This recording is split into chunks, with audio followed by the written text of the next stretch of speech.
I checked the instrument panel one more time as our lunar module approached the final stages of our journey. The moon appeared huge in our viewport, its cratered surface showing more details every minute. This was my third mission to the lunar station, and seeing the empty landscape again should have made me feel at ease. Instead, I felt a weird tension in my shoulders that I couldn't explain. "Final approach sequence initiated," Samantha announced from the pilot's seat, her voice calm and professional. Her brown hair was pulled back in its usual neat ponytail, and her fingers moved with practiced precision across the controls. Bill nodded from the command console. "Looking good. We're right on schedule for docking at Alpha in about 43 minutes. I ran through the pre-docking checklist, the routine so well known I could have done it in my sleep. 6 months at Moonbase Alpha conducting atmospheric research, then back home. Standard procedure, nothing we hadn't done before. The communication system crackled to life, interrupting my thoughts. "Lunar Module 3, this is Mission Control. Priority transmission." Bill looked unhappy and reached for the comm switch.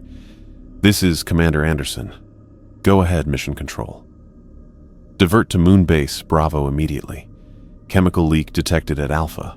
Repeat. Divert to Moonbase Bravo." The three of us exchanged looks. I felt my stomach tighten. "Mission Control, please confirm diversion to Bravo," Bill responded, his voice steady despite the unexpected order. "Confirmed, Commander. Alpha is currently unsafe. Proceed to Bravo for mission continuation." When the transmission ended, Samantha turned to face us. "Bravo, that auxiliary base has been abandoned for years." "At least 3 years," I added, pulling up the base schematics on my tablet. "It was only meant to be temporary while they expanded Alpha." Bill's expression remained neutral, but I could see the concern in his eyes. "We have our orders. Samantha, calculate new approach vectors for Bravo." "Yes, sir," she replied, already adjusting our course. I pulled up what little information we had on the auxiliary base. Bravo was built to house 12 personnel maximum, basic research facilities, minimal life support redundancies. It wasn't designed for long-term occupation. "We'll make it work," Bill said, his tone making it clear the discussion was over. "How long until we reach the new landing site?" Samantha checked her calculations. "About 2 hours with the course adjustment." The rest of our approach was tense and quiet. We each focused on our tasks, but I caught both Bill and Samantha glancing at the communication system, perhaps hoping for a message telling us to return to the original plan. No such message came. 2 hours later, Samantha expertly guided our module down to the lunar surface, about 2 miles from Bravo's main entrance. The landing was smooth, but as the dust settled around us, I noticed something that made no sense. "Bill," I said, pointing through the viewport, "the base has lights on." Bill leaned forward, squinting at the distant structure. "That's impossible. Power should have been shut down when the base was abandoned." But there was no denying what we were seeing. Lights were on in several of Bravo's windows, lighting up the moon's surface. "Running diagnostics," I said, checking my instruments. "Power signatures indicate the base is at full operational capacity." "Life support?" Bill asked. I nodded. "Active. Environmental systems are running." "Could someone have reactivated it remotely to prepare for our arrival?" Samantha suggested, though she didn't sound convinced. Bill shook his head. "Without telling us? No, something's not right here." We suited up, quiet and focused. The walk to the base would take about 20 minutes in our EVA suits. Before we left, Bill reminded us of protocol. "Standard approach procedures. Mark, you're on comms and readings. Samantha, you're with me. Keep your emergency oxygen ready just in case." The airlock cycled, and we stepped onto the lunar surface. Walking in the low gravity was always strange, no matter how many times I'd done it. Each bouncing step sent small clouds of dust rising and falling in perfect arcs. As we approached Bravo, the lit-up windows became clearer. Through our helmet visors, I could make out the outline of equipment inside, shadows moving behind the thick glass. "Base should be powered down," Bill repeated, his voice tight in my earpiece. He checked his handheld scanner. "Power signatures indicate full operation." The main airlock was located on the eastern side of the facility. When we reached it, I half expected to find it sealed or not working. Instead, the outside panel lit up as we approached. "It's recognizing our presence," I said, surprised. Bill paused for a second before pushing his gloved hand against the access panel. The outer door slid open smoothly, which I didn't expect. We stepped into the small chamber and the outer door shut behind us. The airlock worked perfectly, like someone had been taking care of it. When the inner door opened, we felt good, clean air waiting for us. "Atmosphere reads normal," I confirmed, checking my instruments. "Oxygen levels stable. No toxins detected." Bill nodded. "Helmets off, but keep your suits on until we've secured the area." We took our helmets off carefully. The air was breathable like my readings showed, but stale with a metallic taste to it. The main corridor had dim blue emergency lights running along it. I could hear equipment making a low noise in the background. Life support, air recyclers, water systems, all working like nobody had ever left this place. "This doesn't make sense," Samantha whispered, her voice sounding unnaturally loud in the quiet corridor. We moved deeper into the facility, reaching the common area. What we found there stopped us in our tracks. The room looked lived in.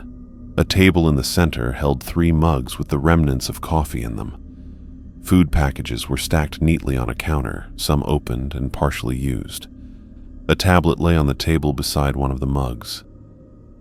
"Someone's been living here," Samantha whispered, picking up one of the mugs and examining it. I moved to the main computer terminal and activated it. The system came online immediately, no passwords required. I scrolled through the log entries and felt my stomach tighten. "Last entry was 18 months ago," I said, scanning the text. "Just says day 127, no response from mission control. Continuing observations of the anomaly." "What anomaly?" Bill asked, looking over my shoulder. I shook my head. "Doesn't specify. There's nothing else after that." Bill turned slowly, looking around the room with narrowed eyes. His hand moved right to where his gun would normally be, though we hadn't brought weapons on what was supposed to be a normal research mission. A soft thud came from somewhere deeper in the base. Bill raised his hand, telling us to be quiet. We stood still, listening. After a moment, there was another sound, something between a scrape and a shuffle. "I heard something move down there," Bill said quietly, pointing toward a corridor that led to the sleeping quarters and research labs. Samantha's eyes widened. Could someone still be here after all this time? I checked the life support readings on my tablet. System says it's supporting 6 people. 6? Bill's eyebrows rose. That's impossible. Another sound came from the corridor, closer this time. Definitely footsteps. Bill straightened his shoulders and took a step toward the sound. "Stay behind me." We moved as a group toward the darkened corridor, with just the blue emergency lights to see by. The footsteps had stopped, but I could feel it now. We weren't alone in Moonbase Bravo. I froze in the mess hall doorway, not believing what I was seeing. Sitting at the table were 3 people who couldn't possibly exist. Ourselves. Another Bill, another Samantha, and another Mark, all wearing faded mission patches and looking just as shocked as we were. This other Mark had a thin face with dark circles under his eyes. His hair was too long and he had a patchy beard instead of his usual clean-shaven face. He stared at me with a look that made my skin crawl. "This is impossible," Bill whispered beside me, his hand instinctively reaching for a sidearm that wasn't there. Space missions didn't include weapons. The other Bill, the one with more gray hair and wrinkles around his eyes, slowly raised his hands. "We've been expecting you," he said. His voice sounded just like our commander's, but rougher. like he hadn't talked much recently. "We hoped you wouldn't come." Samantha grabbed my arm so hard I could feel her nails through my jumpsuit. Her face went completely white. "How?" she started, but couldn't seem to form the rest of the question. The other Samantha had her hair down and messy. She looked at our Samantha with tears in her eyes. "I'm sorry," she said. "I'm so sorry you're here." I stepped forward. "Who are you people? Some kind of welcome crew? Is this some kind of psychological test?" The other Mark laughed without any humor. "That's exactly what I said. Word for word." He tapped his temple. Still thinking like a scientist. That won't last. Bill moved in front of Samantha and me. "Identify yourselves. Now." The other Bills sighed and got up. "We're Lunar Mission 23 crew. Commander William Anderson, Science Officer Mark Thompson, and Systems Specialist Samantha Bailey. We were sent away from Alpha 18 months ago because of a chemical leak." "That's us," our Bill said flatly. "Those are our names. Our mission designation." "Yes," the other Bill, past Bill, I would come to call him, nodded.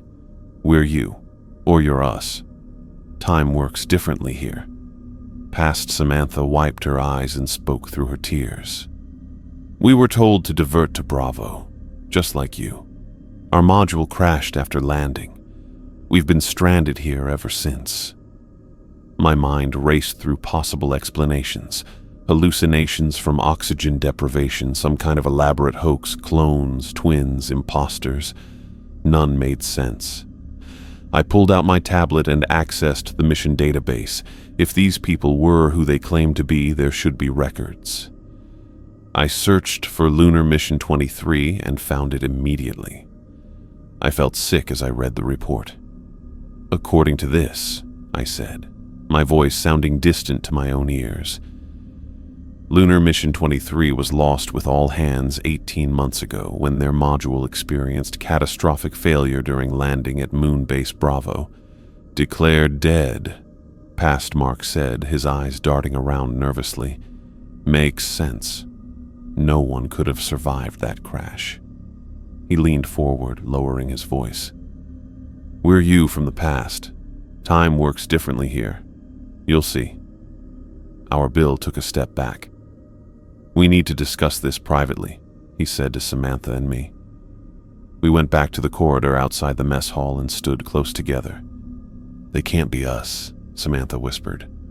"It's not possible." "Agreed," Bill said, "but they know our mission details, our names, and they're physically identical to us, just older, more worn down." I ran my hand through my short hair, trying to think clearly. If the base was abandoned 3 years ago, who's been maintaining it? The life support systems are running perfectly. The power is on. Someone's been living here.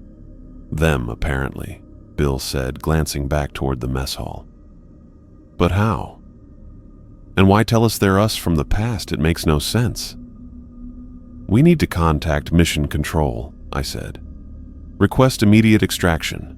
Once the chemical leak at Alpha is cleared, we could relocate there instead." Bill nodded. "I'll try to establish communications again. The signal's been spotty since we landed." "What if they're telling the truth?" Samantha asked quietly. "What if time really is broken here somehow?" I wanted to dismiss the idea outright, but after what we'd just seen, I couldn't.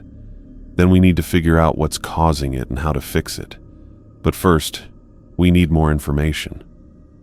We returned to the mess hall, keeping our distance from our doppelgangers. Past Bill seemed to understand our caution and didn't push. "You have questions," he said. "That's natural. Ask whatever you want." "If you're us from the past," Bill began, "how are you here now? Wouldn't that create a paradox?" Past Mark laughed again, that same humorless sound. "Paradoxes are the least of our problems. The normal rules don't apply here." "What happened to your module?" I asked. Past Bill and past Samantha exchanged a look that made my stomach tighten. "It crashed during landing," Past Bill explained. Despite Samantha's best efforts, the guidance systems failed at the last minute. We barely made it out alive. But our landing was perfect, Samantha protested. Past Samantha looked away, unable to meet her eyes. So was mine, she whispered. For the next few hours, we questioned them about their experiences at Bravo.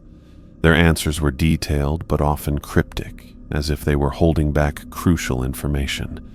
They described months of isolation, failed rescue attempts, and strange phenomena they couldn't explain.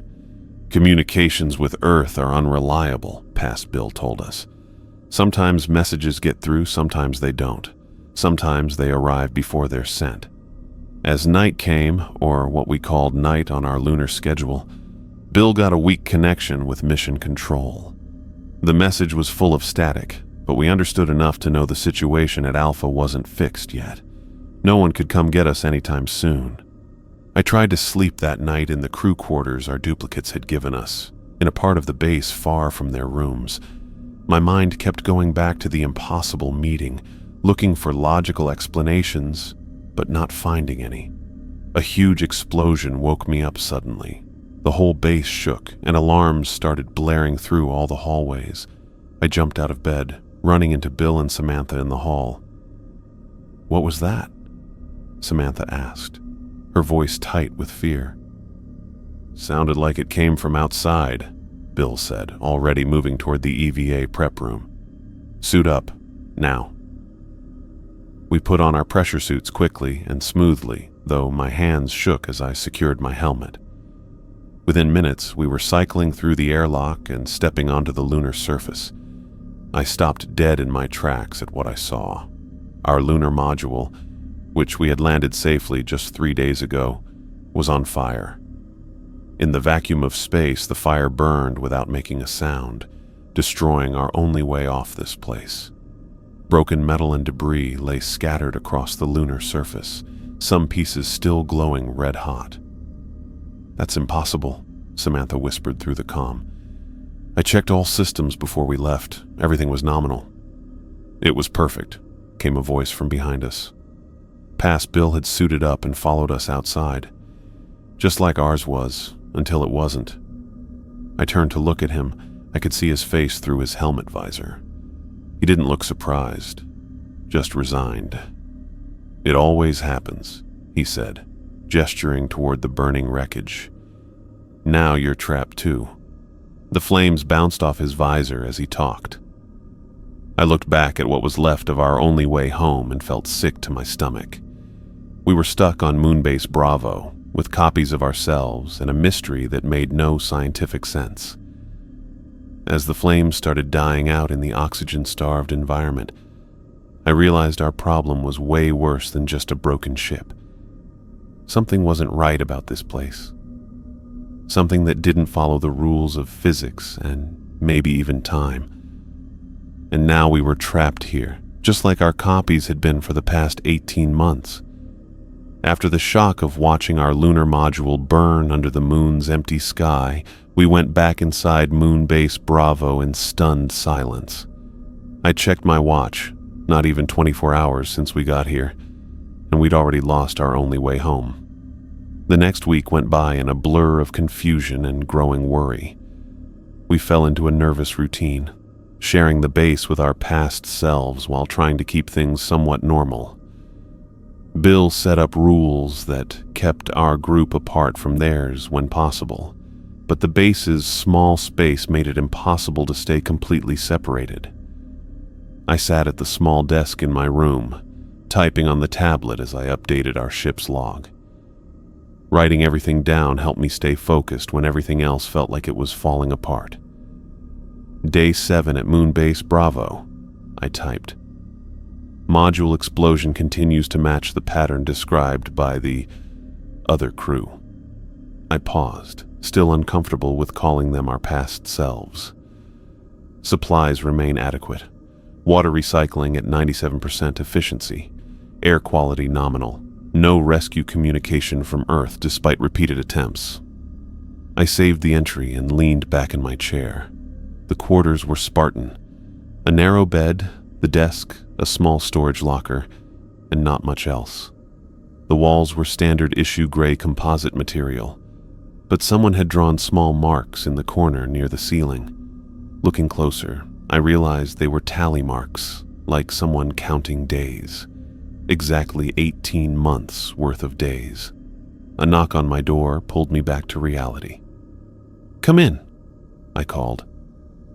The door slid open and past Mark stood in the hallway. His hair stuck up at odd angles and his eyes had that jumpy look of someone who hadn't slept in days. "I need to show you something," he said without preamble. I hesitated. Of all our duplicates, past Mark was the one who made me most uncomfortable. Looking at him was like seeing a broken version of myself. A preview of what might happen if we stayed here too long. "What is it?" I asked, not moving from my seat. "The equations. I've been working on the equations." He held up his tablet, the screen filled with complex formulas and diagrams. "You need to understand what's happening to us." I glanced at my watch. The weekly briefing with both crews was scheduled in 15 minutes. "Can this wait until after the meeting?" "No." Past Mark stepped inside without invitation and closed the door. "They don't want to hear it. Past Bill thinks I'm losing my mind, but I'm the only one seeing clearly." I stood up, maintaining some distance between us. "Seeing what clearly?" "It's a time loop," he said, tapping furiously at his tablet to bring up a diagram. "The base sits on some kind of anomaly. Look at these energy readings I've been taking." The screen showed a pulsing wave pattern with spikes occurring at regular intervals. "What am I looking at?" I asked. "Quantum distortions. They're strongest at the center of the base and weaken as you move outward." He pulled up another screen. "When you crashed, like we did, it completed the circuit." "Circuit?" "The loop needs energy to maintain itself. The crashes provide that energy." He looked up at me, his eyes wide. "Don't you see? It's feeding on us, on the patterns we create." A second knock interrupted us. Bill stood in the doorway, his expression tightening when he saw past Mark. "Meeting's starting early," he said, his tone making it clear this wasn't a request. Past Mark held his tablet to his chest. "I was just explaining." "You can explain to everyone," Bill cut him off. "Let's go." I followed them down the hall to the common area where both crews had gathered around the large table. Samantha sat next to past Samantha, both women looking down at their hands. Past Bill stood at the head of the table, waiting for us. "Now that we're all here," past Bill began once we'd taken our seats, "I think it's time we discussed our situation more frankly." Bill leaned forward. "I've been wanting to ask you some questions." Past Bill nodded. "I know. The chemical leak at Alpha," Bill said. "Was it real?" A heavy silence fell over the room. Past Bill exchanged a look with past Samantha before answering. "No," he said finally. "There was no leak. It was an excuse to divert you here, just as it diverted us 18 months ago." Samantha looked up quickly. "Then who sent the order? Who diverted us?" Past Samantha wouldn't meet her eyes. "We did. We will. It's all part of the loop." "That doesn't make sense," I said. "How could you send us a message before you even knew we existed?" Past Mark laughed. His laugh made the hair on my neck stand up. "Time doesn't work normally here. Cause and effect get all mixed up." "I don't believe you," Bill said flatly. Mission Control confirmed the diversion. I pulled out my tablet. "I can check the communication logs. Every message is archived with source metadata." No one stopped me as I accessed the system and pulled up the logs from the day of our arrival. I scrolled through until I found the diversion order. "This can't be right," I muttered, checking the transmission source code. "What is it?" Bill asked. I looked up, my mouth dry. "The diversion order, it originated from Bravo, not Mission Control. Someone at this base sent the message that brought us here." Past Bill nodded slowly. "The same thing happened to us. We found the same log entry after our crash." "But who sent it?" Samantha asked, her voice tight with frustration. "We don't know," Past Samantha said. "The loop continues, with or without our understanding." The meeting went on for another hour, with Past Bill telling us what they'd found out during their 18 months at Bravo. They'd tried to leave multiple times, but each try ended with equipment breaking down or weird accidents. They could talk to Earth sometimes, but the signal got worse over time. When the meeting finished, I needed to get out of the stuffy air inside. After Bill said it was okay, I put on my suit and went outside to check out the wreckage of our module. The moon was quiet as I walked to the crash site. Our module was all bent and broken, with parts spread across the gray dust. About 50 yards past it, I could see older, broken stuff, what was left of Past Bill's craft. I walked carefully around both crash sites, taking photos and measurements. The way the parts were laid out caught my eye. I marked where the main pieces from both crashes were on my tablet map, then put one map on top of the other. The match was exact, way too exact to be random. Every piece of our broken module lined up perfectly with a piece from the older crash, like they were the same thing seen at different times. I stood there on the moon, looking at what my tablet showed. It made me dizzy to think about it. If Pastmark was right about the time loop, if we were really stuck in some kind of time problem. I noticed something move. Another person in a spacesuit was heading toward the base entrance, walking awkwardly like they were in a hurry on the moon. I could tell it was Pastmark from his suit markings. When I got back to the base 30 minutes later, an alarm was going off through the hallways. I hurried through decontamination and found Bill and Samantha running toward the crew quarters. "What's happening?" I called, hurrying to catch up. "It's Pastmark," Bill shouted over his shoulder. "Something's wrong." We reached the Past crew's quarters and found Past Bill trying to override the door lock. Terrible screams came from inside the room. Pastmark's voice, raw with fear. The door slid open and we all rushed inside. Pastmark was on his knees in the corner, clawing at the walls with his bare hands. Blood streaked the gray surface where his nails had broken against the hard material. "We need to get out!" he screamed, not seeming to notice our arrival. "We need to get out before it happens again!" Past Bill and Bill managed to hold him down as he fought against them, his eyes crazy and not seeing anything. "Before what happens again?" I asked, helping to hold him still while Samantha retrieved a sedative from the medical kit. Mark looked at me, his eyes wide with fear. "Before we become them," he whispered, his bloody fingers clutching at my jumpsuit. "Before we send the message, before we complete the loop." As the sedative took effect and Pastmark's grip loosened, I looked at the wall where he'd been clawing. Among the bloody streaks were words scratched into the surface. 19 times. I turned to ask Past Bill what it meant, but he was already looking at me with an expression that made me unable to speak. He knew I'd figure out what it meant eventually. 2 weeks went by at Moon Base Bravo. I couldn't stop thinking about the bloody words Pastmark had scratched into his wall.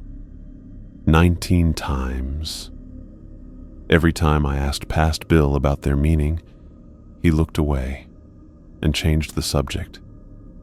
I sat at my desk, updating our log with the day's events. My fingers paused over the tablet, stuck on how to describe the way Pastmark's condition had changed. Deteriorated seemed too medical. Gotten worse didn't capture how scary his change was becoming right in front of us. Pastmark rarely slept anymore. He paced the corridors at all hours, his footsteps bouncing through the base's metal floors. The sound had become a constant background to our days, a steady reminder that something was very wrong here. When he wasn't walking, he was writing, covering any surface he could find with equations and diagrams. The walls near his room were now filled with math formulas, arrows connecting what looked like random variables, and the same phrases written over and over, breaking the sequence. temporal divergence point, anomaly containment failure. His eyes had changed too. When we first arrived, there had been fear in them, mixed with hope that we might somehow help him. Now they looked darker whenever he looked at me. During meals, I'd catch him watching me from across the table, fork stopped halfway to his mouth, his look filled with such hatred and jealousy that it made my skin crawl. I started eating in my room or planning my meals to avoid him. Bill noticed, of course. He noticed everything. "You can't hide from him forever," he said to me one morning as I hurried away from the common area with my breakfast. "We're stuck here together." I slowed down to let him catch up. "I'm not hiding. I'm just giving him space." "He's fixating on you more each day," Bill said, keeping his voice low. "Past Bill says it happened before. The way he sees it, you're the variable that could change the equation." "What does that even mean?" I asked. Bill shook his head. "I don't know, but we need to be careful." We started a regular check-in schedule with Mission Control after our first week here. The messages took hours to get through what past Bill called the interference, and the answers came back broken and choppy. It was our only way to talk to Earth, where time was normal and maybe get rescued someday. I went with Bill to the communications room that afternoon while he sent our daily update. Like every other day, he added an urgent request for emergency pickup. The reply came back 8 hours later, with the voice cutting out every few words. "Chemical situation at Alpha. Remains unresolved. Extraction not possible. Maintain position. Estimate 2 more weeks. Sending supplies." Bill shut off the transmission and leaned back in his chair, rubbing his eyes. "Do you believe them?" I asked. "What do you mean?" "The chemical leak, the 2-week timeline. What if these messages are part of it too, part of the loop?" Bill stared at the blank screen. "I've been wondering the same thing." That evening, I found past Samantha alone in the observatory. Unlike past Mark, she'd grown quieter over the past 2 weeks, withdrawing into herself. She sat with her knees pulled up to her chest, looking out at the stars. "Mind if I join you?" I asked. She pointed to the empty chair next to her.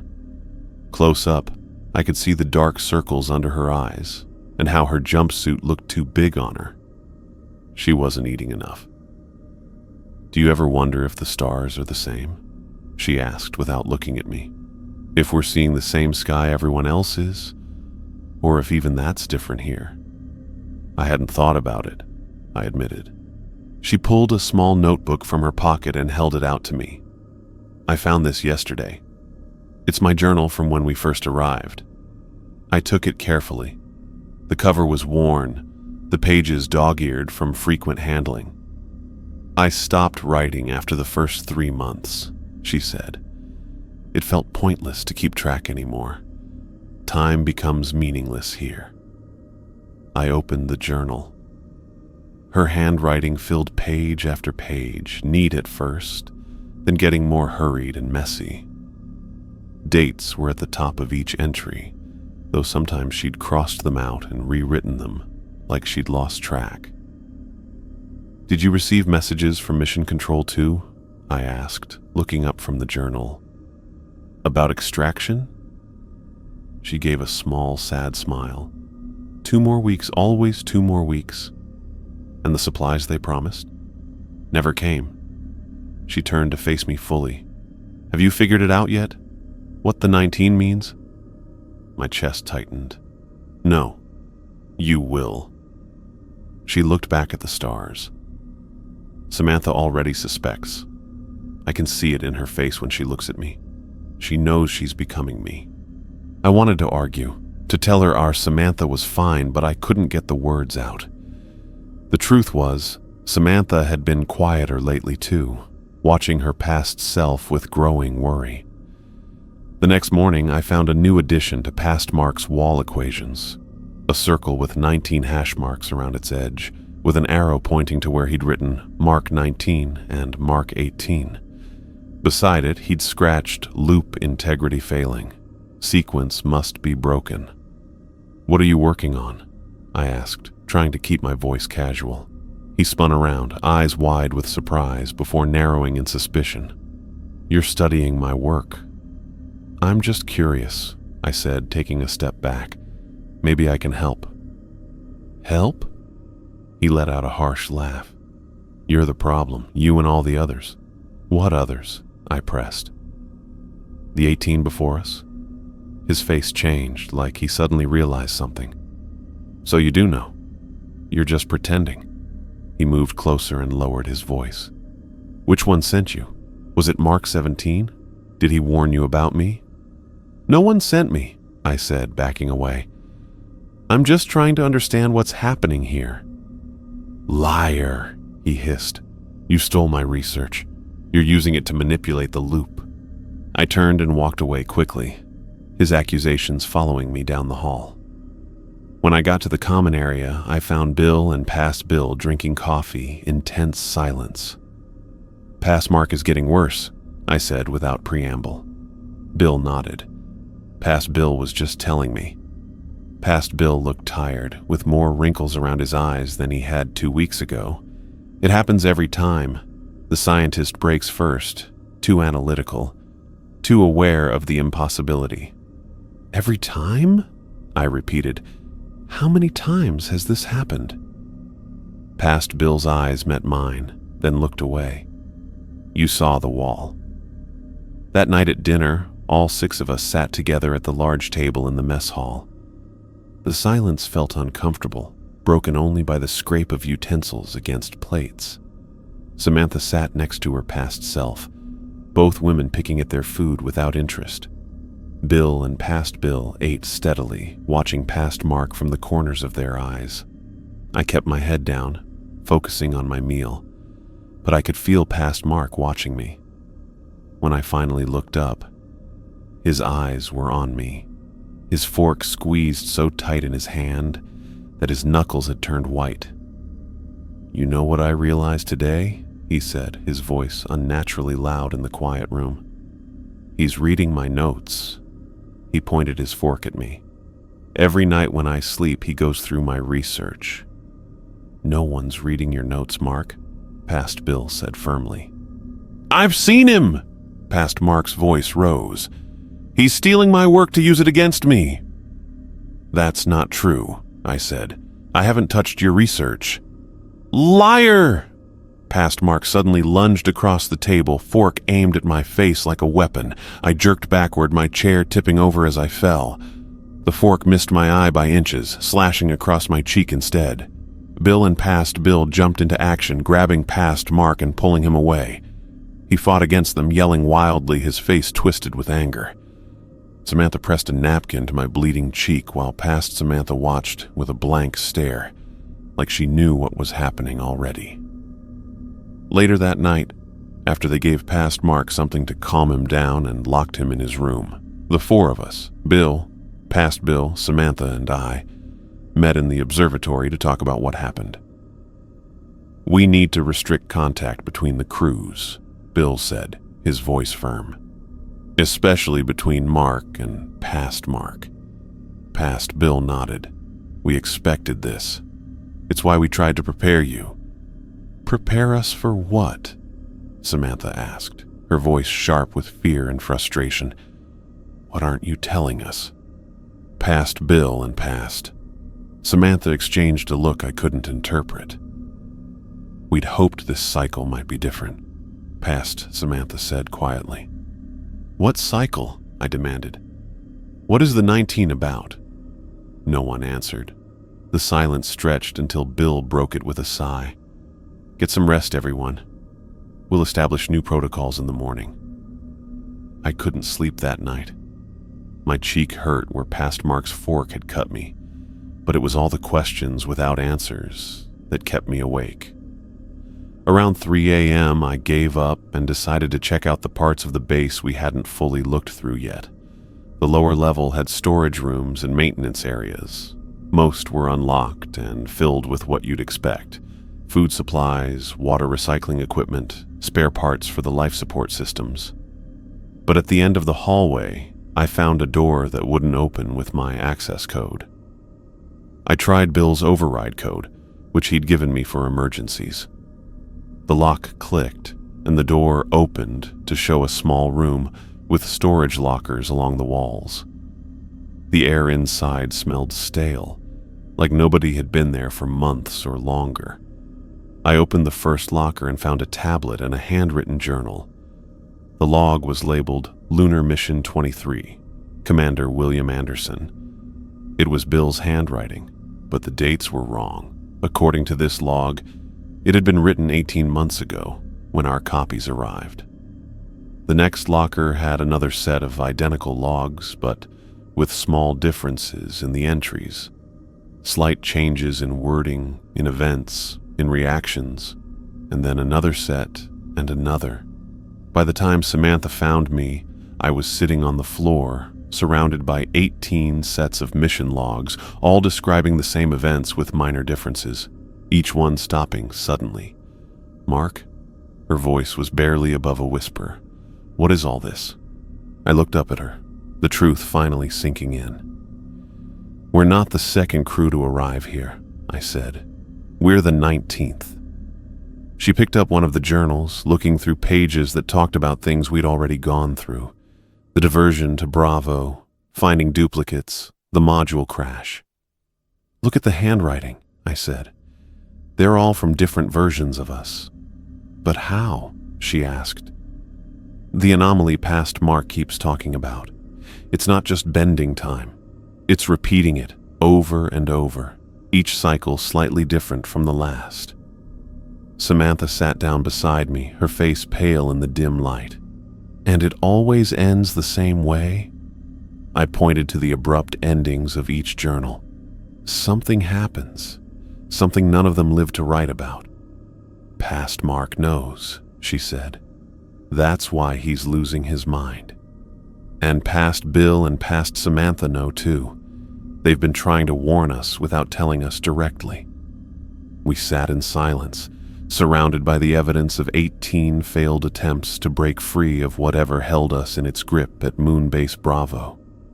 18 versions of ourselves who had lived and died here, trapped in an endless cycle. "What do we do now?" Samantha asked finally. I had no answer for her. The cut on my cheek hurt, but it was nothing compared to how badly I felt inside. We weren't just stuck on the moon with no way home.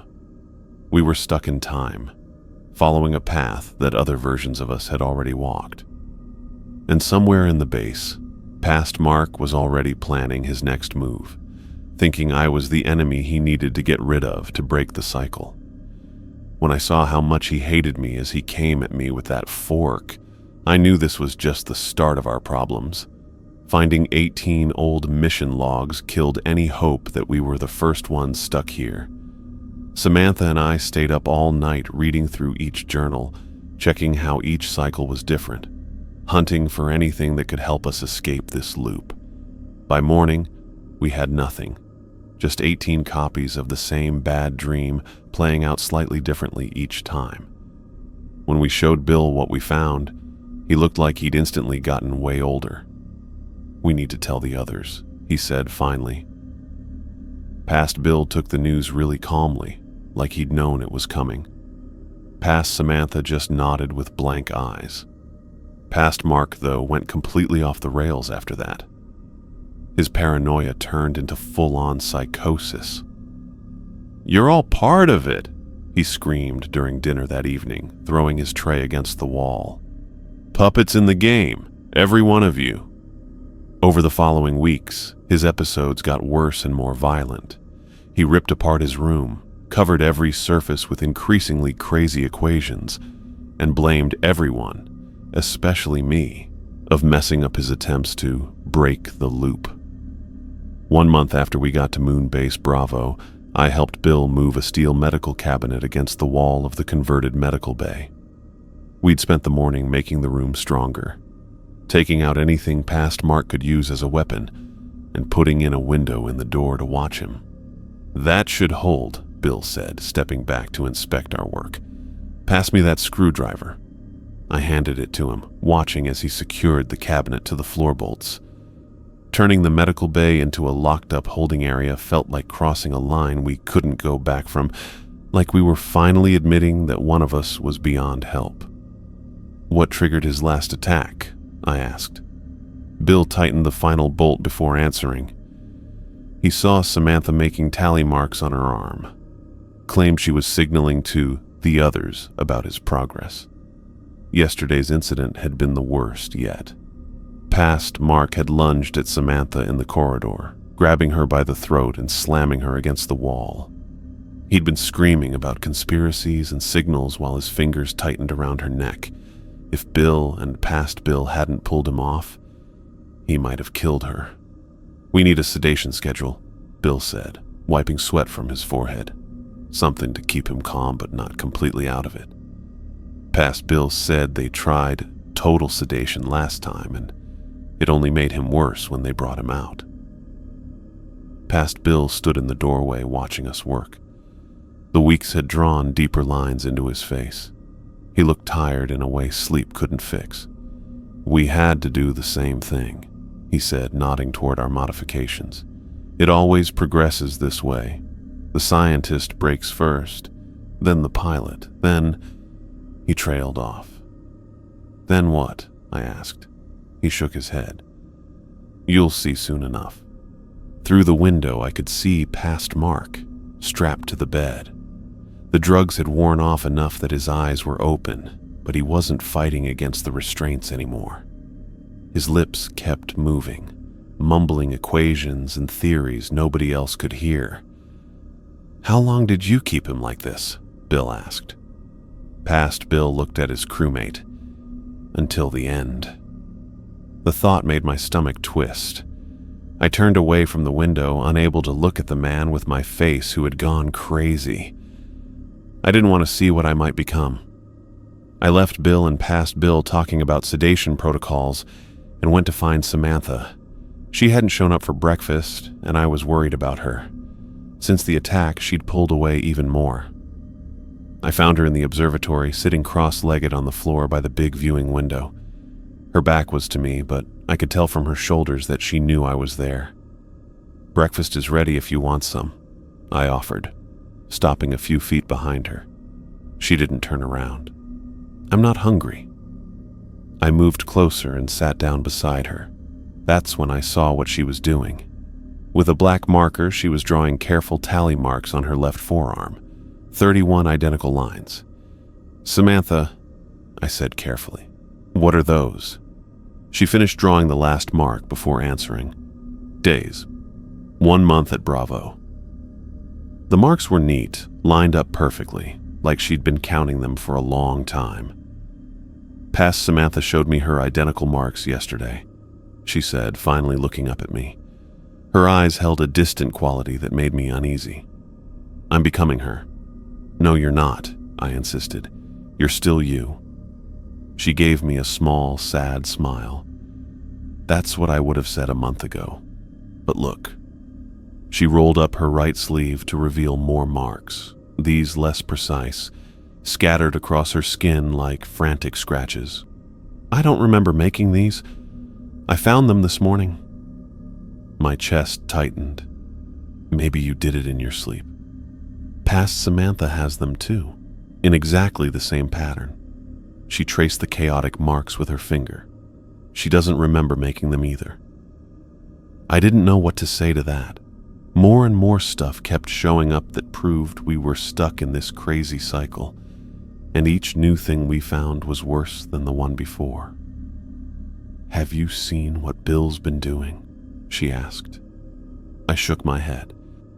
"He spends hours in the chapel now, reading the Bible, talking to Past Bill about what it all means." She let her sleeve fall back into place. "They think God is testing us." I'd noticed Bill wasn't around during off hours, but didn't know where he went. The base had a small chapel area in the rec room, just a quiet corner with some religious books rather than anything fancy. I'd never seen Bill care about religion before. Later that day, I found him sitting at a small table with an old Bible open in front of him. Different color highlights marked several passages, and the margins had notes written in different handwriting styles. "Mind if I join you?" I asked. He looked up, seeming almost embarrassed to be caught. "I was just reading." I sat across from him. "Samantha mentioned you've been spending time here." Bill nodded, his finger running along a highlighted verse. "Past Bill showed me this. Look." He turned the Bible so I could see. Revelation 27, highlighted in faded yellow ink. "And when the 1,000 years are expired, Satan shall be loosed out of his prison." All these highlighted sections, Bill continued, they're about eternal punishment, being trapped in cycles of suffering. This one was marked by the crew before Past Bill's team. He flipped to another page. And this one by the crew before them. Each passage was about the same thing. People stuck in endless suffering, going through the same pain over and over again. Different groups who'd been here before had found these verses, marked them up, and written their thoughts in the margins. "What do you think it means?" I asked. Bill closed the Bible slowly. "I think whatever has us trapped here is beyond our understanding. Past Bill believes it's a test. I'm starting to think he might be right." I left Bill to think and went to do what I did best. Gather data, look for patterns, find physical explanations when spiritual ones didn't work for me. Over the next few days, I checked out every part of the base. What I found made no sense. Some parts of Bravo looked way older than others, with wear marks that would take decades to form, not just the 3 years since the base was supposedly empty. The fixes on some walls used materials from different time periods, some from our time, others that looked older than the first moon landings. The weirdest parts had tech I couldn't even name, stuff that looked more advanced than anything we have on Earth right now. Some walls had circuit designs made with materials I'd never seen before. I was looking at one of these strange sections when Past Bill found me. "Figured it out yet?" he asked, leaning against the corridor wall. I shook my head. This shouldn't be possible. Some of this technology, it's not ours. "Not yet," Past Bill corrected. He gestured for me to follow him. "There's something you should see." He took me to a maintenance room we hardly ever used. The floor panels were pulled up, showing the base's foundation underneath. Right in the middle, stuck in the concrete, was a weird metal object about the size of a basketball. Its surface shined with a faint blue light that blinked in a steady pattern. "What is that?" I asked, kneeling down for a closer look. "We don't know exactly," Past Bill said. "But we have a theory. The base exists in multiple times simultaneously. Whatever caused this trapped pieces of reality together like layers of rock." He pointed to the object. "We think it started with this. The original construction crew found something beneath the lunar surface and brought it up. Something that shouldn't have been disturbed. The object glowed a bit brighter as I moved closer, its pulses getting faster. It reacts to proximity," Past Bill explained, "and it emits energy readings unlike anything in our scientific understanding. We've tried moving it, destroying it. Nothing works." I leaned back, processing this information. So this thing, whatever it is, created the time loop?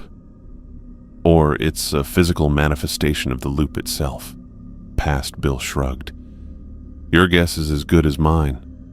Past Mark had theories about quantum entanglement, about the object existing in multiple dimensions simultaneously, but he went insane before he could figure it out. I finished. Past Bill nodded grimly, like all the versions before him. I stared at the pulsing object, trying to make sense of its existence. If we're the 19th crew to experience this, where are all the others? Why only one duplicate crew at a time? "The loop recycles," Past Bill said quietly. "When a cycle ends, it begins again with variations. The previous versions get absorbed somehow, except for one crew that remains as witnesses for the next. And that's you this time. Yes. What happens to you when the cycle resets? I asked. Past Bill's face got dark. I don't know.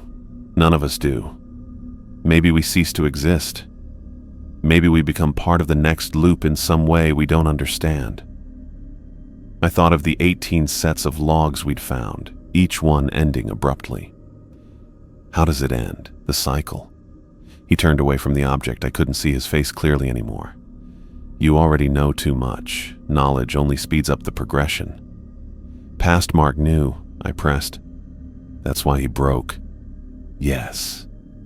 Past Bill headed for the door. And now you know too. Be careful what you do with that knowledge, Mark. After he left, I stayed for a while, looking at the weird object as it blinked with strange light. It seemed crazy to think it existed outside normal time, creating this bubble where past, present, and maybe future all mixed together. But the proof was all around us. The duplicate crew, the weird technology, and how the base itself showed different time periods all mashed together. When I went back to the main level, I found Samantha still in the observatory. She hadn't moved in hours, just staring out at the moon's surface. Did you know, she said without looking at me, that I can sometimes see movement out there? Shadows that shouldn't exist. I sat beside her. What kind of shadows? People in pressure suits. She pressed her palm against the thick glass. I think they're the others. The ones who came before. The thought made me feel uneasy. Have you told Bill? She nodded. He says past Bill sees them too. Says they're like ripples in time. Finally, she turned to face me. What did you find today? I can tell you found something. I told her about the object beneath the floor, about past Bill's theory of merged realities. Do you think we can break it? She asked when I'd finished. The cycle? I don't know. 18 crews before us have tried and failed. She looked back out at the lunar surface. Maybe we're different. Maybe we can do something they couldn't. I wanted to believe her. But as I looked at the empty landscape outside, I saw what she'd talked about.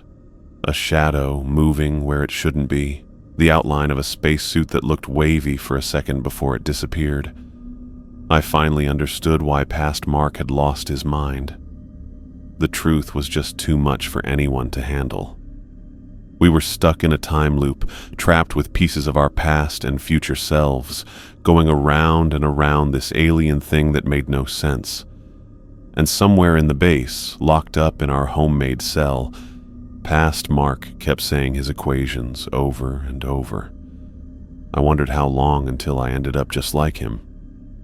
6 weeks into our imprisonment at Moonbase Bravo, the alarm went off through the corridors. I shot up in bed as the noise woke me up and quickly put on my boots. The red emergency lights flashed along with the siren, turning the walls red.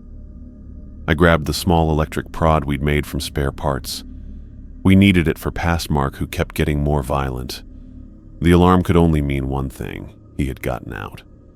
The corridor outside my room was empty. I ran toward the medical bay, the prod held tight in my hand. We'd been taking turns giving past Mark his meds, sedatives to keep him calm, but not completely out. Today was past Bill's turn. I turned the corner and stopped. Past Bill was lying face down on the metal floor, blood coming from the back of his head. I knelt beside him and checked for a pulse. He was alive but knocked out cold. "Bill!" I yelled, hoping our commander was nearby. No answer came. The medical bay door was open with its locks smashed to pieces. Inside, the restraints on the bed where we'd kept past Mark were empty. The medicine cabinet was open with its stuff thrown all over the floor, broken vials and crushed syringes everywhere. I could track where past Mark went by following the mess. Dented walls, tipped over equipment, and blood smears where he cut himself getting free. I walked carefully behind this trail, holding the prod out in front of me. He was heading toward the communications room. "Mark?" Samantha's voice came over my personal communicator. "What's happening?" "Past Mark's escaped," I whispered. "He attacked past Bill. I'm tracking him to the comms room. Where are you?" "Observatory with past Samantha. Bill's heading your way from the mess hall." "Stay put. Keep past Samantha with you." The communications room door was jammed shut when I reached it. Through the small window, I could see past Mark inside, his back to me as he hunched over the main console. His hands moved wildly across the controls, flipping switches and turning dials. His jumpsuit was torn and stained with blood, his hair messy and matted. I tried my access code on the panel. Nothing happened. Past Mark had overridden the system. "Past Mark," I called through the door. "Open up. We can talk about this." He turned around and I stepped back when I saw his face. His eyes looked almost completely black, with just a thin ring of color visible around the edges. Blood was smeared across his cheeks and forehead from cuts he got while getting away. His lips were dry and cracked, pulled into this weird expression that wasn't exactly a smile but wasn't really a snarl either. "I'm saving us all," he said, his voice hoarse. I finally figured it out. Behind him, the communications equipment lit up as he kept sending messages to Earth that would never get there properly. I heard footsteps and turned to see Bill running toward me with a metal bar in his hands. "He's barricaded himself in," I explained quickly. "Trying to send messages to Earth." Bill nodded with a serious look. "We need to get in there before he damages our only link to mission control." He looked at the door. "The manual override might work. Cover me." He went to a small panel next to the door and pried it open with a screwdriver from his pocket. Inside was the backup system that would work even if everything else was broken. Bill pulled a lever, and the door made a hissing sound as it unlocked. Past Mark heard it too. He grabbed a metal pipe from beside the console that used to be part of the room's ventilation. As the door slowly opened, he stood ready, looking tense and defensive. "Stay back," Bill warned me. "I'll go first." But I shoved past him. This was my duplicate, my responsibility. "Past Mark, put down the pipe. Whatever you're trying to do." "I know how to break the loop," he yelled, eyes wild and unfocused. "One of us has to die." He launched himself at me with frightening speed, swinging the pipe at my head. I ducked, feeling the wind of it passing inches above me. Bill tried to grab him from behind, but Past Mark twisted away with unnatural agility and struck him in the ribs. Bill stumbled back, gasping for breath. Past Mark turned his attention back to me. "You," he wheezed. "It has to be you." He swung again, and this time the pipe caught me on the shoulder. Pain exploded through my arm, but I managed to stay on my feet. We circled each other in the cramped space, knocking over equipment as we moved. A monitor crashed to the floor, glass shattering. The communications console sparked as Past Mark backed into it, dislodging connections. "The loop needs different energy to break," Past Mark said, his voice eerily calm compared to his frenzied movements. "Death energy, but not just any death. The right one." He lunged again, and we fought in the middle of all the broken equipment. He was way stronger than he looked, especially for someone so skinny. He was completely out of his mind, which gave him a crazy amount of strength I just couldn't keep up with. "Why me?" I gasped as we struggled. "Why not you?" His face came close to mine, so near I could smell the sour medication on his breath. "Because you're the mistake," he hissed. "You're the variable that shouldn't exist." He slammed me against the wall, pressing the pipe across my throat. I choked, trying to push him away, but his weight and the crushing pressure was too much. Black spots started showing up at the edges of my sight. My hand moved blindly along the wall, touching broken equipment, loose wires, then something sharp, a piece of glass from the broken monitor. I grabbed it, feeling it cut into my palm as I held it. Past Mark pushed harder, his face all twisted up. "It should be you," he wheezed. With my last bit of strength, I stuck the glass piece into his neck. His eyes got big in shock. The pressure on my throat was gone as he stumbled back, hands grabbing at the glass in his neck. Blood pumped between his fingers, bright red and scary fast. He tried to speak, but only made a wet, gurgling sound. Past Mark fell to his knees, then dropped face first onto the floor. Blood pooled under him, spreading across the metal floor. His body twitched once, then stopped moving. I slid down the wall until I was sitting, unable to look away from my own dead face. I had just killed myself, a version of me from another point in the time loop. It felt so wrong and impossible. I turned and threw up. Bill knelt beside Past Mark, checking for a pulse. His face was pale. "You had no choice," he said quietly. "He would have killed you." I wiped my mouth with the back of my hand. "What do we do now?" "We need to tell the others, and..." He looked down at the body. "We need to deal with this." Burying Past. Mark was weird. We wrapped his body in a sheet from the medical bay and carried it outside in our pressure suits. The moon didn't have any dirt to dig in, so we piled up moon rocks around him, a little way from the base entrance. Nobody talked while we worked. What could we even say? Past Bill had woken up but was still in the medical bay with a concussion. Past Samantha stood off to the side during our makeshift funeral, her face empty and far away. Samantha stayed close to her, touching her arm now and then, like she needed to check her other self was still real. As we put the last rocks over Past Mark's covered body, Samantha gasped. "Look," she said, pointing. Where we should have seen the white sheet between the rocks, something weird was happening. The fabric was getting see-through.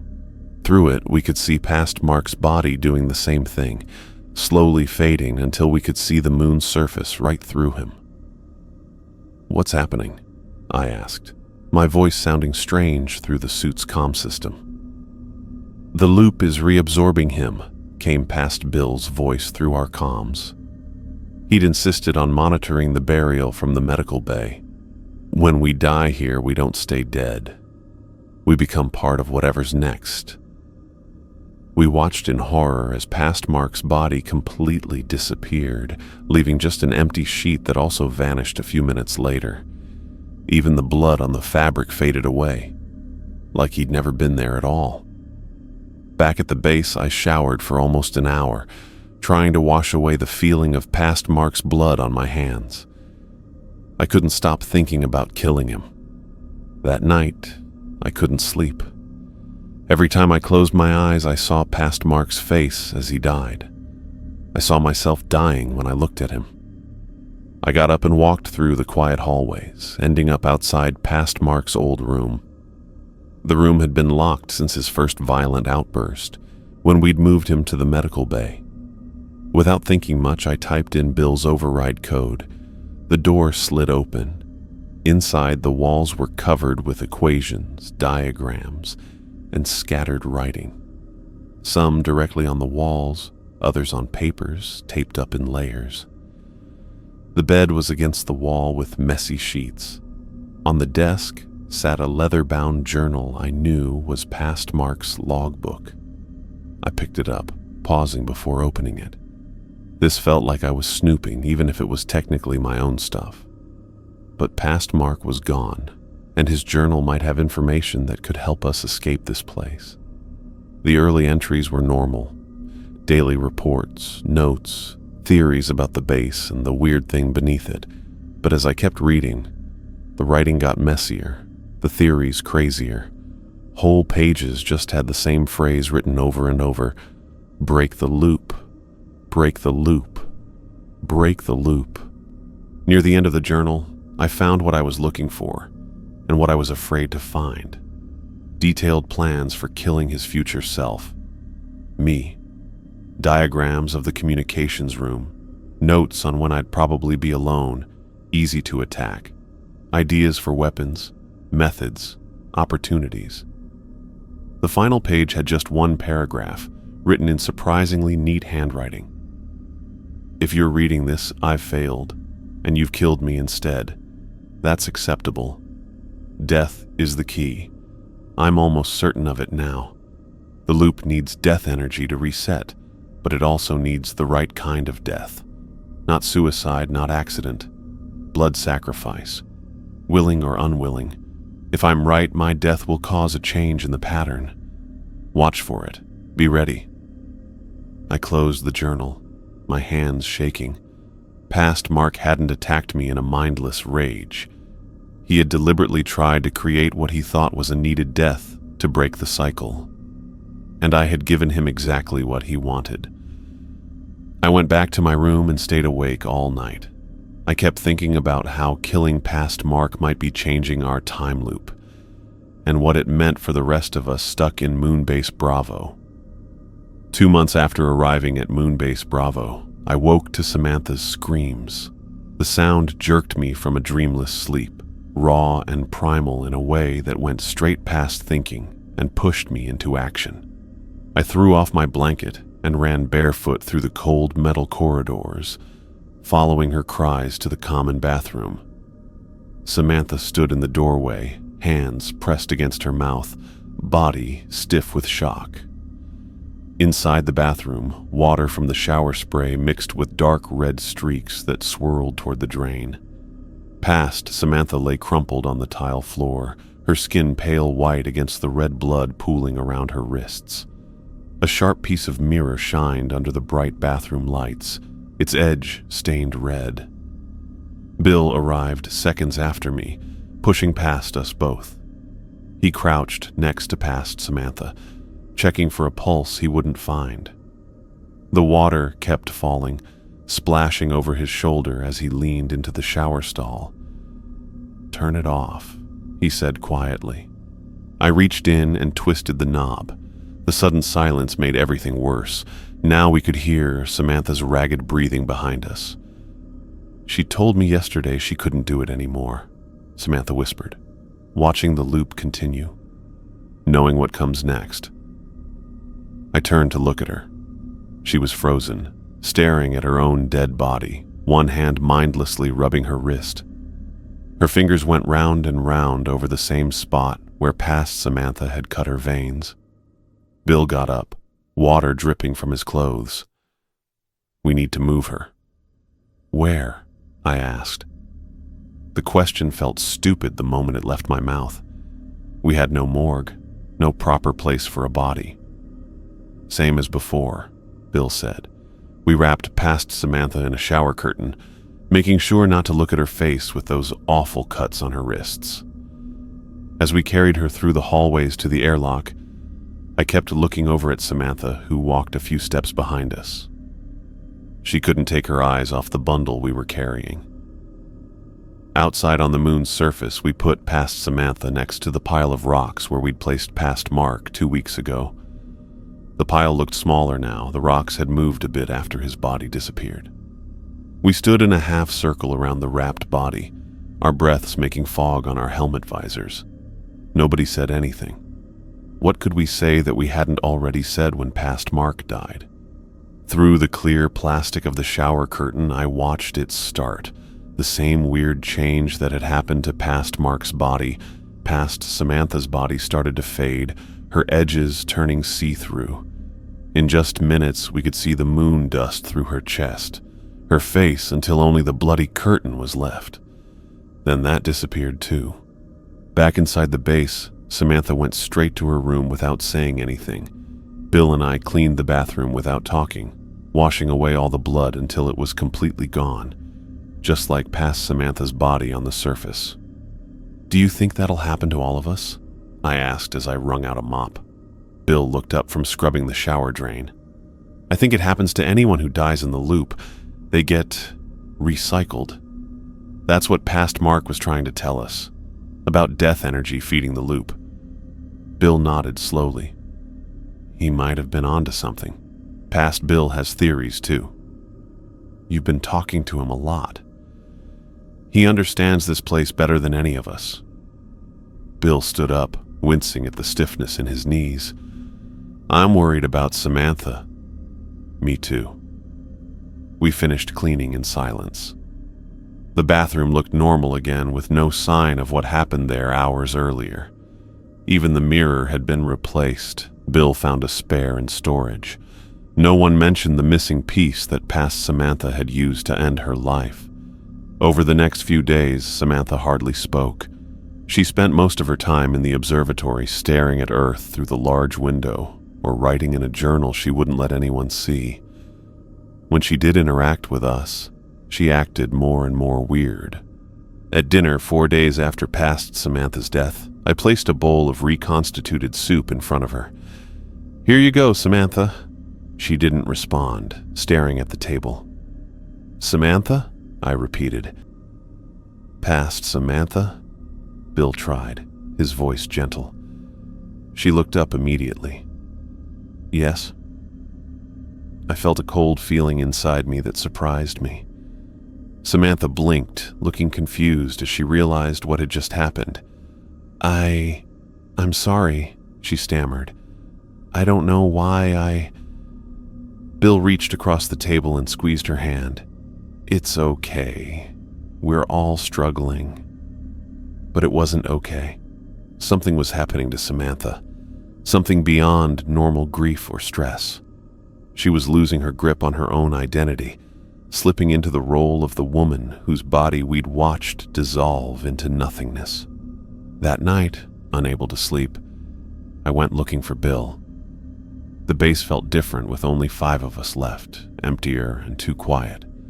I checked the command center, the labs, and finally headed toward the small chapel area in the corner of the rec room. I found Bill sitting with past Bill. They both looked up when I walked in, their identical faces looking really tired. A Bible lay open between them on the small table, pages marked with dozens of colorful tabs. "Mark," Bill acknowledged me with a nod. "Couldn't sleep?" "Too much on my mind." I sat down across from them. "What are you two doing?" Past Bill closed the Bible gently, comparing notes. He looked worse than Bill, thinner, with darker circles under his eyes and more gray in his beard. Whatever was happening at Moonbase Bravo made people age faster than normal. "I've been documenting every loop variation," past Bill explained, pushing a thick notebook toward me. Different configurations, different outcomes, looking for patterns. I opened the notebook. Page after page of notes, diagrams, and timelines filled the book. Past Bill had made a detailed system for keeping track of events across multiple cycles. "You think this is a test?" I asked, remembering what Bill had told me about past Bill's religious interpretations. Past Bill nodded slowly. "God, aliens, some cosmic intelligence. Something is testing us, forcing us to experience the same events with slight variations, watching how we respond." "And you've been recording all of it?" "As much as I can remember, yes." He took the notebook back, flipping to a specific page. "There's only one constant across all the loops I've experienced or heard about from previous crews." "What's that?" I asked. "When one version of each of us dies, the countdown begins." Bill leaned forward. "What countdown?" Past Bill looked between us, looking serious. "To the reset. When the past crew is gone, the present crew is next. Then the loop starts over. That's why past Samantha couldn't take it anymore," Bill said quietly. "She knew what was coming." Past Bill nodded. "She always breaks second. The scientist first, then the pilot, then..." He stopped talking, looking at Bill. "The commander," Bill finished for him. I tried to process what they were saying. "So, after past Mark died, past Samantha knew she would be next? That's why she killed herself?" "Yes and no," past Bill said. "She knew it would happen, but not exactly how. Sometimes she gets sick, sometimes there's an accident. This time..." He closed his eyes briefly. This time she chose her own way out. I thought about the piece of mirror, the precise cuts on her wrists. She made it quick. As quick as she could. Past Bill sighed heavily. Now it's my turn. His flat tone freaked me out. What do you mean? The pattern continues. 3 deaths, 3 variations. He looked directly at Bill. You know what I'm asking. Bill looked at me for a long time, then gave a small nod. I left them to their quiet conversation, worried by what I had heard but not sure what to do about it. The idea of a countdown started by the deaths of our duplicates kept me awake as I tried to sleep that night. Around 2 a.m., I heard movement in the hall outside my room. Soft footsteps passed my door, then came back 10 minutes later. I waited until they were gone, then got up to check it out. The base was dark, with only the emergency strips along the floor giving any light. I followed them toward the sleeping quarters where the remaining past crew members slept. As I got close to past Bill's room, the door slid open, and Bill stepped out. He stopped dead when he saw me. In his hand were 2 medical syringes. His face was wet with tears. I gave him peace, Bill confessed without my having to ask. He asked me to. Said he'd done it before for others. I pushed past him into the room. Past Bill lay on his bed, eyes closed, hands folded on his chest. If not for the empty syringe on the bedside table, I might have thought he was sleeping. His face looked calm, without all the worry lines I was used to seeing. Morphine? I asked. Bill nodded. Enough to stop his heart. Quick and painless. I should have felt horror, anger, something, but all I felt was a dull acceptance. The loop had claimed another of its players, right on schedule. He was in pain, Bill said quietly. Has been since the last cycle. Something happened to his back when they crashed. Their version of the module crash was worse than what would have happened to us. Would have happened if past Mark hadn't warned us about the landing sequence flaw. Bill pocketed the unused syringe. Small variation, just enough to keep it interesting, I guess. We stood together watching as past Bill's body began the process we'd seen before. His hands and feet started turning see-through first, then it spread toward the middle of his body. Unlike the earlier deaths, we could see everything clearly now that we were in the bedroom without spacesuits or covers blocking our view. It was weird to watch. His face got blurry, then see-through, then completely disappeared. The blanket under him slowly flattened as his body vanished. The empty syringe stayed on the bed, the only thing showing he'd been there. 3 down, Bill said quietly, staring at the empty bed. Now the hard part begins. What do you mean? He turned to me, and I couldn't tell what he was thinking in the dim light. We're alone now. Just the 3 of us. No more guides, no more warnings. Maybe that's better, I suggested. Maybe we can break the pattern without them. Or maybe we're exactly where the loop wants us to be. Bill headed for the door. Get some sleep, Mark. Tomorrow we start phase 2. Phase 2 of what? Bill paused at the doorway. Of whatever's testing us. The real experiment couldn't begin until they were gone. He left me standing alone in the room where past Bill had just disappeared. I sat on the edge of the empty bed, trying to make sense of everything that had happened. The deaths, the disappearances, the loop we seemed stuck in. Outside the small window, Earth was visible in the black sky, pretty but too far away. Somewhere up there, people were living normal lives, with no idea about our crazy situation. They were going through time normally, forward, never going backwards or repeating. I thought about past Mark trying so hard to break the cycle by dying. About past Samantha choosing to end things instead of waiting for whatever would happen next. About past Bill asking me to help him leave his own way. All 3 of them were gone now, disappeared but leaving traces of what they'd done before. And the three of us were still here, Bill, Samantha, and me, alone at Moon Base Bravo with whatever strange thing had trapped us here. The countdown had begun, just as past Bill had warned. But a countdown to what? Our deaths? Another reset? Something worse? I went back to my quarters but didn't sleep. I sat at my desk writing down everything that had happened, hoping to find some pattern, some clue that previous versions of ourselves had missed. The answer had to be here somewhere. It had to be, because I couldn't accept the other possibility, that we were truly stuck repeating the same events over and over, with small changes each time but never escaping. 3 months into our time at Moon Base Bravo, I sat alone in the command center. It was too quiet. My tablet was nearly full with notes and theories. I was trying hard to find any pattern or weakness we could use. I looked through weeks of temperature readings from the room with the anomaly.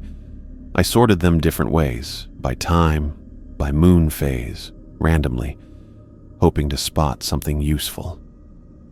After hours of staring, the numbers all ran together and told me nothing. The base seemed empty without the past crew. It was too quiet in places where there used to be at least some human noise.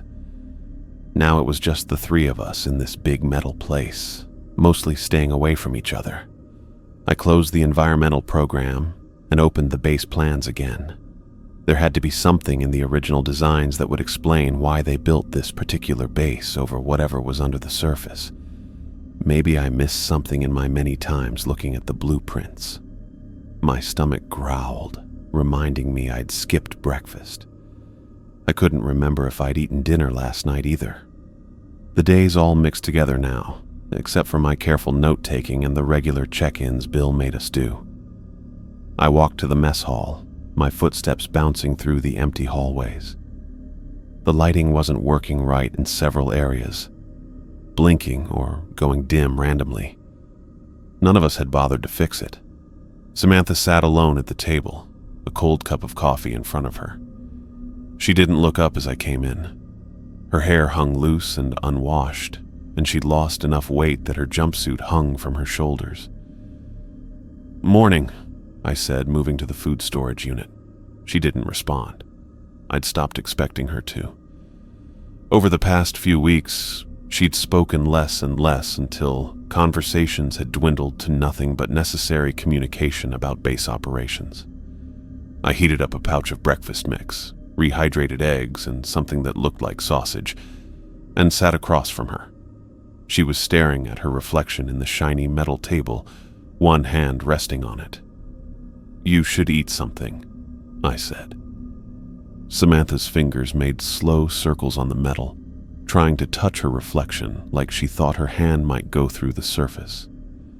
I'd caught her doing this more and more lately, checking reflective surfaces all over the base as if looking for a doorway to somewhere else. "They're coming to get us today," she said suddenly. I paused mid-bite. "Who is?" "Mission Control." Her voice was flat, emotionless. "The chemical leak at Alpha is contained. They're sending an extraction team." I felt anxious. This wasn't the first time she'd made such claims. Last week, she'd insisted a supply ship had landed outside. The week before, she'd packed her personal items, certain we were leaving. "That's good news," I said carefully. "Did Bill tell you that?" She didn't answer, just continued tracing her reflection with her fingertip. I finished my breakfast in silence, then left her there, still staring down at herself in the metal table. I found Bill in the observatory, standing by the big window that had the best view of Earth. He was holding a thick, leather-bound notebook I knew was one of past Bill's journals. Dark circles sat under his eyes, and his beard had gray in it that wasn't there when we first got here. "She's getting worse," I said by way of greeting. Bill didn't turn from the window. "I know. Today she thinks Mission Control is sending an extraction team. Yesterday it was her parents coming to visit." Bill sighed heavily. "She's slipping away faster than I expected." I joined him at the window. Earth hung in the blackness, blue and white, and so far away it hurt to look at. Anything useful in those? I nodded toward the journal. Bill turned to me looking worried. I know why we're here, he said. The anomaly isn't natural. The original base builders found something under the moon's surface and brought it up, something that broke time.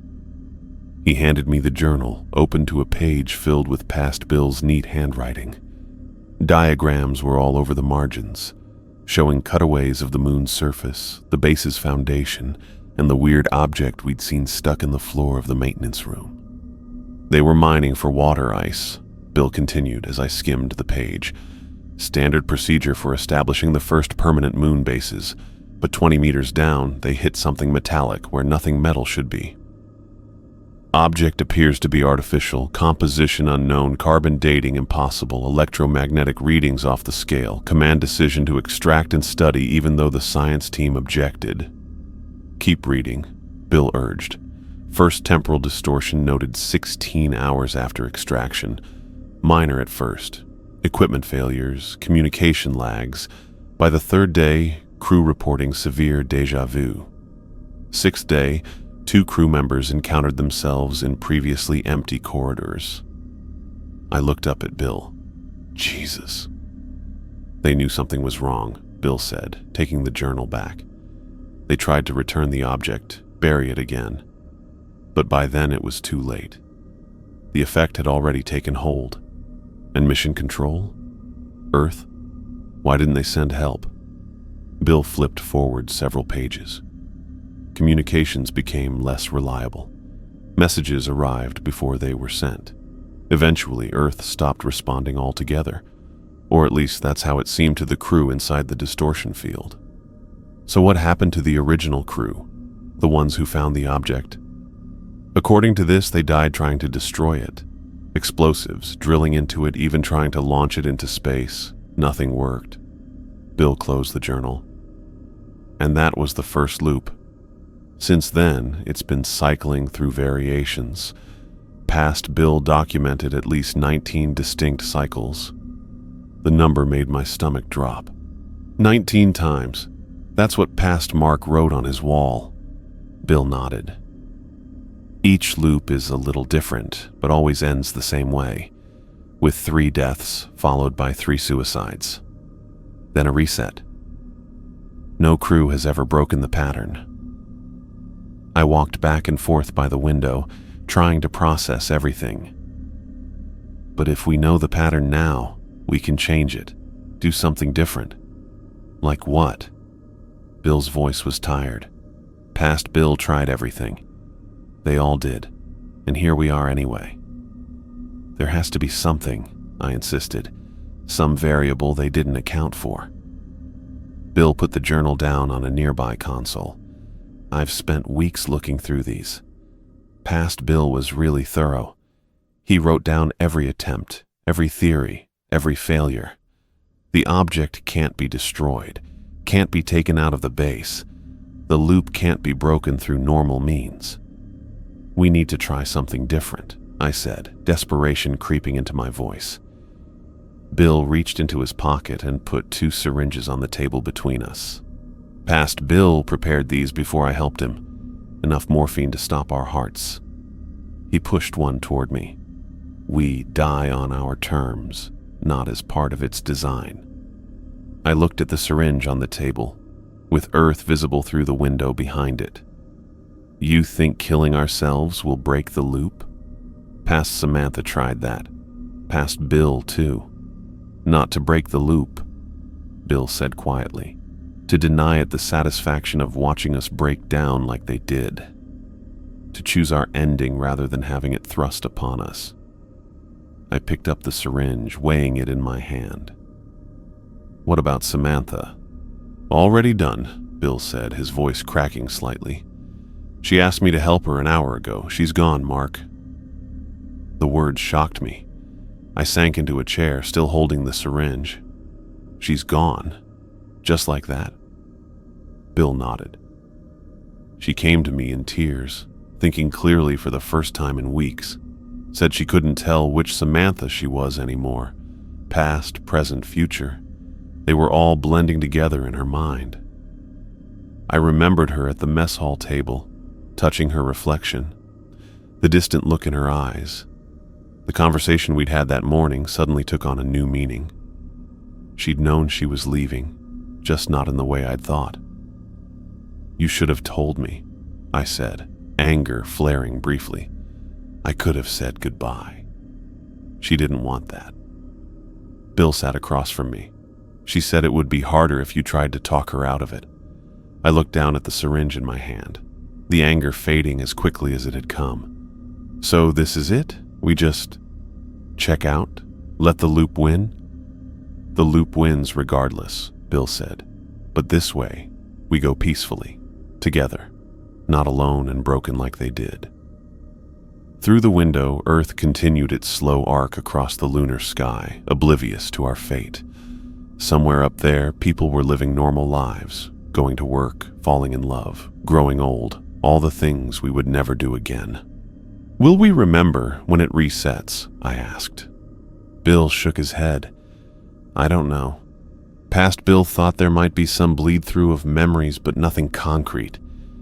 I rolled the syringe between my fingers. "And you're sure this is the only way?" "I'm not sure of anything anymore," Bill admitted. "But I'm tired, Mark. Tired of fighting against something I can't see or understand. Tired of watching history repeat itself." We sat in silence for several minutes, each lost in our own thoughts. Finally, I nodded. "Okay, let's do it." Bill pulled his chair closer to mine. We sat side by side, facing the window, Earth hanging in the black sky. We rolled up our sleeves and positioned the needles against our veins. "On 3, Bill said. 1, 2. I pushed the needle into my skin, feeling the cold morphine enter my bloodstream. My last thought was of Samantha, wondering if she was already part of the loop, already fading away like the others. Then darkness took me. I opened my eyes to the steady beeping of module instruments. White noise from the navigation system filled the cabin, a sound I knew well, rhythmic and alive. Bill sat at the command console running pre-approach checks, working with focus and care. Samantha was in the pilot's seat, her hands moving across the controls like she'd done it 1,000 times. They both looked younger, rested. No shadows under their eyes, no gaunt cheeks, no 1,000-yard stares. My brain tried to catch up with what my eyes were seeing. Seconds ago, or was it months, I'd been sitting next to Bill in the observatory at Moon Base Bravo, pushing a syringe of morphine into my vein. I remembered the cold liquid entering my bloodstream, the darkness taking me. Now I was here, back in the lunar module, approaching lunar orbit, just as we had 3 months ago. Or was it moments ago? I touched my face, clean shaven. I looked down at my hands. No rough spots from fixing base equipment. No dirt under my fingernails from burying bodies that disappeared. My uniform was crisp, new, without the worn patches and stains from months of continuous wear. "Approaching final orbital adjustment," Samantha announced, not turning away from her instruments. Bill nodded, checking something on his screen. "Perfect, right on schedule." I tried to speak but couldn't find my voice. This wasn't possible, yet it was happening. My mind raced through possibilities, a dream, a hallucination from the morphine, my brain's last thoughts before shutting down. But everything felt too real. The hard seat beneath me, the noise of the air recycling system, the distant rumble of thrusters keeping us on course. Bill's console pinged with an incoming transmission. "We're receiving a message," he said, reaching for the comm switch. A sudden realization hit me. I knew what the message would say before Bill even turned on the channel. "Lunar Mission 23, this is Mission Control." The voice came through crystal clear, no static or distortion. "We have a situation at Alpha Base. A chemical leak has compromised the primary habitat modules. You are being diverted to Moon Base Bravo until we can confirm Alpha is safe. New coordinates are being transmitted now." Bill acknowledged the message while Samantha began inputting the new coordinates. Neither seemed concerned by this change of plans, because they didn't know. They couldn't remember. I felt really scared as I realized what was happening. The loop had started over. We were back at the beginning, about to make the same mistake that got us stuck in that nightmare for months. "We can't go to Bravo," I said, my voice coming out as a croak. Both Bill and Samantha turned to look at me.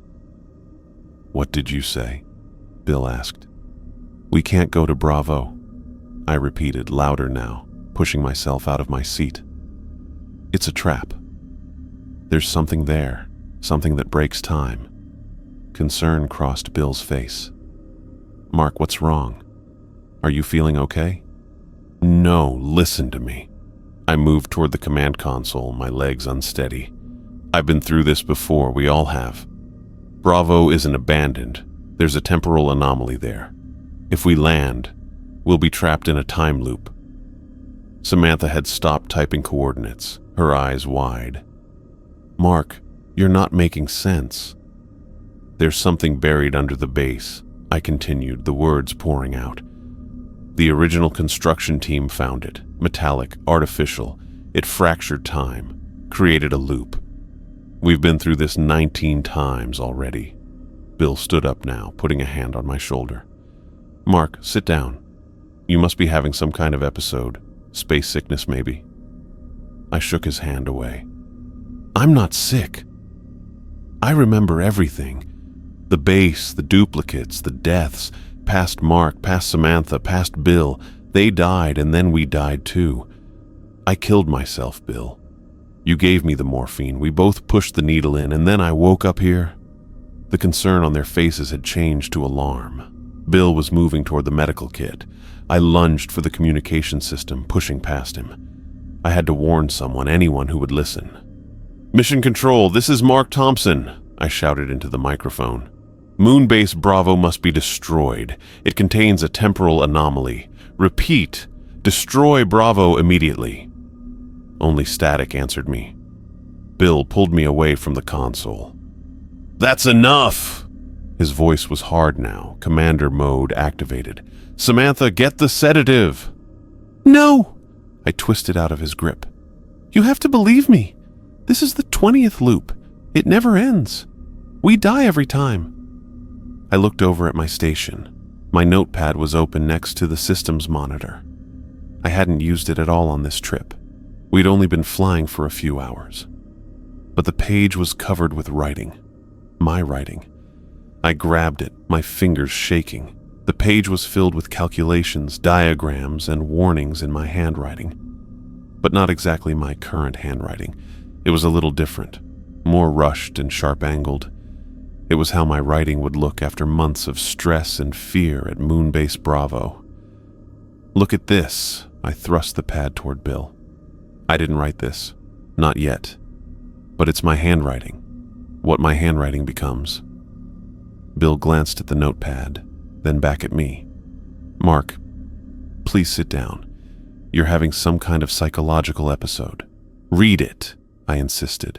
"It explains everything. The anomaly, the loop, the deaths. It's all here." Samantha appeared at Bill's side, a syringe in her hand. The sight of it sent a flash of memory through me. Sitting beside Bill in the observatory, another syringe in my hand, pushing it into my vein. I backed away from them both. "Please, just read it. One page. If it doesn't convince you, I'll take the sedative." Bill hesitated, then nodded. 1 minute. He took the notepad from me and began to read. His expression remained skeptical, then confused, then troubled as his eyes moved down the page. "This is..." He flipped to the next page, then the next. "These are detailed schematics of Moonbase Bravo and calculations for temporal displacement?" "Yes," I said, relief flooding through me. "It's all there, everything we discovered during the last loop." Samantha looked over Bill's shoulder at the pad. That does look like your handwriting, Mark, but more frantic. Because I was frantic, I explained. We all were. Trapped in that base, watching the same patterns repeat, learning we were just the latest iteration of the same crew experiencing the same deaths over and over. Bill lowered the notepad, his expression somber. Even if what you're saying is true, and I'm not saying I believe it, what can we do? Mission Control has ordered us to Bravo. We ignore the order, I said. We go to Alpha anyway. The chemical leak is a lie. There never was one. It's just part of the trap. Samantha shook her head. We can't disobey a direct order without cause. This is cause. I pointed to the notepad. This is proof. It's not proof, Mark, Bill said gently. It's a notepad with writing we can't explain. That's not enough to justify disobeying Mission Control. I ran my hands through my hair, pulling at it in frustration. They weren't going to believe me. Of course they weren't. It sounded insane. I wouldn't have believed it either. Not before living through it. Look, I said, trying a different approach. Just check in with Alpha Base directly. If there really is a chemical leak, they'll confirm it. If not... Bill considered this, then nodded. That's reasonable. He turned to the comm system. Samantha, try to raise Alpha Base. Samantha sat at the communications console and began transmitting. Alpha Base, this is Lunar Mission 23 requesting status update. We've been informed of a chemical leak situation. Please confirm. We waited. Static hissed from the speakers. Samantha tried again. Alpha Base, this is Lunar Mission 23. Please respond. More static. I knew there would be no answer. There never was. Bill made a face. Try emergency channels. Samantha switched frequencies and repeated the call. Nothing. This doesn't mean you're right, Bill said to me. Communications problems are common due to lunar interference. I moved to the nearest window and looked out at the moon's surface as we orbited around. Far away, I could see something shiny, Moonbase Bravo. There, I pointed. Look at Bravo. Bill and Samantha came over to the window with me. As we looked down, tiny lights blinked on at the base, which we could see even from all the way up in orbit. That's strange, Samantha murmured. Bravo should be abandoned. Those are the lights coming on to welcome us, I said quietly. Just like last time. Just like every time. Bill pulled back from the viewport, looking worried. I still don't understand how what you're describing could be possible. Time loops, duplicates. It defies all known physics. I know, I admitted. We never figured out exactly how it works, only that it does. The anomaly defies explanation. Samantha had returned to her console and was checking readings. We need to make a decision soon. We're approaching the point where we need to begin descent. Bill looked between us, looking stressed out. We've been ordered to Bravo, without concrete evidence to contradict those orders. The lights are on in an abandoned base, I exclaimed. Isn't that evidence enough? It could be automated systems, Bill reasoned. Or Mission Control could have remotely activated the base for our arrival. I knew I was losing the argument. I could see it in their faces. They felt too much pressure to follow the rules. Samantha's hand hovered over the controls. Commander? Decision? Bill took a deep breath. Set course for Bravo as ordered. No! I moved toward Samantha, but Bill blocked my path. You're condemning us to the loop again. Mark, Bill's voice was firm. I'm not saying I disbelieve you entirely, but we need more information, and we can only get that at Bravo. If what you're saying is true, we'll investigate the anomaly together. We'll be prepared this time. Samantha steered us toward Bravo, moving with the same skill and confidence she always had. I sank back in my seat, feeling totally beaten. Through the window, Moonbase Bravo got bigger, its lights shining bright. I could almost see them waiting inside, our duplicates, our future selves, worn down after months stuck in a broken timeline. I knew what would happen next. We would land perfectly, but somehow our module would crash anyway. We would walk to the base, discover it was fully operational. We would meet our older selves, learn about the anomaly, watch them die one by one. Then we would follow the same path to our own deaths. And then I would wake up here again. Or perhaps it would be a different version of me next time. Mark 21 instead of Mark 20. I picked up the notepad again, looking at the equations and warnings written by my future self. I hadn't written these words yet, but I would. Just like I had 19 times before. "It's happening again," I whispered as we began our descent toward the waiting maw of Moonbase Bravo, toward the temporal trap that had claimed us all, over and over, in an endless dance of death and rebirth. Through the viewport, the lunar surface rushed up to meet us. Samantha's hands moved smoothly across the controls. Bill watched our approach path. Everything was exactly as it had been before. The loop continued.